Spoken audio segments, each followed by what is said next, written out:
মন্ত্রী তোমাকে প্রশ্ন করি, 47 না হলে তোমার মতো আধার আমরা এই সংসদে ঢুকার সুযোগ পাইতো না। তুমি জানো ব্রিটিশকে তাড়িয়ে দিতে ওই হিন্দুদের চেয়ে কয়েক শত গুণ বেশি মুসলমান তাজা প্রাণ রক্ত ঢেলেছিল। আসসালামু আলাইকুম মনির ভাই, আপনাকে অসংখ্য ধন্যবাদ আমাকে যুক্ত করার জন্য। সেই সাথে আপনার দুজন সম্মানিত আলোচক, তাদেরকে সালাম, আসসালামু আলাইকুম। তো আমার প্রশ্ন ক্যাপ্টেন মারুফ স্যার, আমার খুব পছন্দের মানুষ স্যার, আপনার কাছে আমার প্রশ্ন যে দেখেন, বিজেপি যখন পশ্চিমবঙ্গে পাশ করলো, তারা যখন বেশি আসন পেল, তখন শুভেন্দু অধিকারী স্পষ্ট ওপেন মিডিয়াতে বলল যে শেখ হাসিনা এখনো বাংলাদেশের বৈধ প্রধানমন্ত্রী, বাংলাদেশে তাকে নিয়ে পাঠানো হবে এবং বাংলাদেশের যেই ক্ষমতায় থাকুক তাকে বাধ্য করা হবে রিসিভ করার জন্য এবং ফুলের শুভেচ্ছা জানাতে বাধ্য করানো হবে। তো আমার প্রশ্ন যে বাংলাদেশের হোম মিনিস্টার প্লাস প্রধানমন্ত্রী এরা কি হিজড়া, তৃতীয় লিঙ্গ বা তার চেয়েও কি নিকৃষ্ট এরা, যে এরা কোনো প্রতিবাদ করতে পারছে না? এদেরকে আসলে পুরুষ, এরা কি পুরুষ নাকি হিজড়া, না কোনোটাই না? আপনার কাছে প্রশ্ন যে বাংলাদেশের তরফ থেকে কেন প্রতিবাদ করা হলো না এবং কড়া প্রতিবাদ করা হলো না, আর আমাদের মাথার পরে তাদেরকে আমরা রেখেছি কেন? ধন্যবাদ, সালাম আলাইকুম। জি ধন্যবাদ, দুইজন অত্যন্ত প্রিয় আলোচক এবং আমাদের বাংলাদেশের ওনাদের কাছ দিক থেকে তাকে থাকে আর কি, ওনারা যে বক্তব্য দেয়, বিশেষ করে মুফতি আবু রহমানী হুজুরের কাছে প্রশ্ন যে পশ্চিমবঙ্গের যে নবনির্বাচিত হইতেছে যে মুখ্যমন্ত্রী শুভেন্দু অধিকারী, তো উনি যে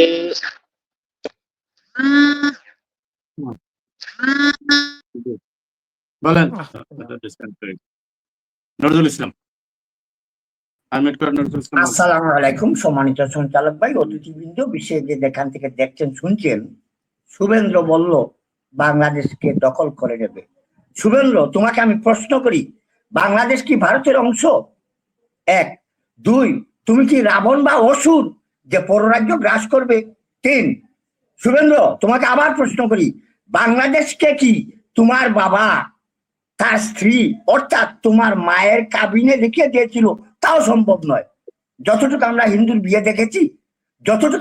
বিয়ে দেখেছি ওই ওই মুর্তাবেদ দিয়ে বেদে 7 পাক দিয়ে এই বলে কোনো কাবিন নাই, মহারানা নাই। কিন্তু আমাদের মুসলমানের বিয়ে হয় মহারানা, মহিলা ওই বধূকে স্টার্ট করার পূর্বেই 20 টাকা হোক আর 20 লাখ টাকা হোক দিয়ে করতে হয়। প্রশ্ন বলেন। আচ্ছা, প্রশ্ন হচ্ছে, শ্রীগাল কুকুর শ্রীগালের কাজ করবে, ভারতে মুসলিম নিধন চলছে। কিন্তু আজকে হিন্দু বৌদ্ধ খ্রিস্টান পরিষদ ওই গোবিন্দ বাবুরা কই? তারাও তো সংখ্যালঘু, ভারতে মুসলমানরাও তো সংখ্যালঘু, কই একটি রাও তো তাদের মুখে ফুটে না। আসলে হিন্দু বৌদ্ধ খ্রিস্টান পরিষদকে বিলুপ্তি ঘোষণা করার দাবি জানাচ্ছি। শেষ কথা হচ্ছে যে 47 মানি না। এই মন্ত্রী, তোমাকে প্রশ্ন করি, 47 না হলে তোমার মতো আধার আমরা এই সংসদে ঢুকার সুযোগ পাইতো না। তুমি জানো ব্রিটিশকে তাড়িয়ে দিতে ওই হিন্দুদের চেয়ে কয়েক শত গুণ বেশি মুসলমান তাজা প্রাণ রক্ত ঢেলেছিল। আর যদি ব্রিটিশকে তাড়ানো না হইতো তাহলে বাংলাদেশও ব্রিটিশের অন্তর্ভুক্ত হইতো। আর যদি ভারত থাকতো তাহলে তোমার মতো ছাগলরা সংসদে আসতে পারতো না। কাজেই কথাবার্তা হিসাবে বলো।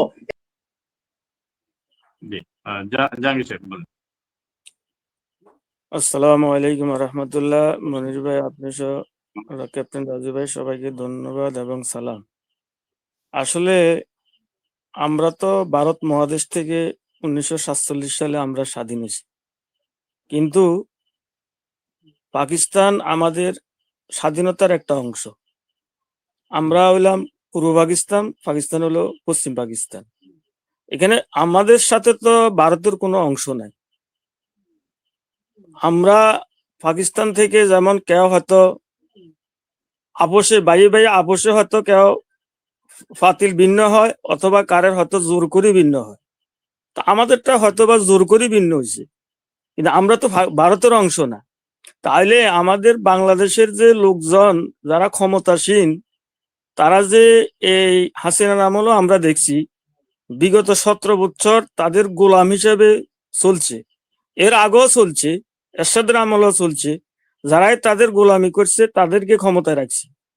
তো এখন কথা হলো যে এতাগো যে এখন দেশ থেকে যে এই কথাগুলা বলতেছে যে বাংলাদেশের বিএনপি সরকার অবৈধ, হাসিনা বৈধ সরকার, আন্তর্জাতিক বিমানবন্দরে আমানত শাহ আন্তর্জাতিক বিমানবন্দরে ফুলের শুভেচ্ছা দিয়ে, হ্যাঁ শাহজালাল আন্তর্জাতিক বিমানবন্দরে ফুলের শুভেচ্ছা দিয়ে হাসিনারে বরণ করতে হইব।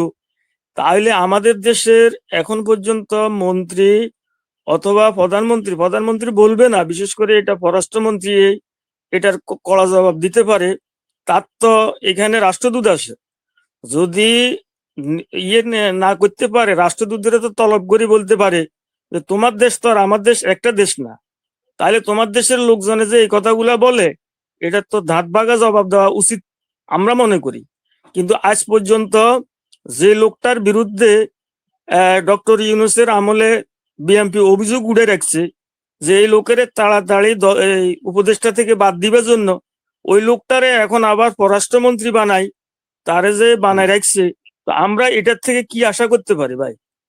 আমরা এই আশার থেকে এটার থেকে কি আশা করতে পারি?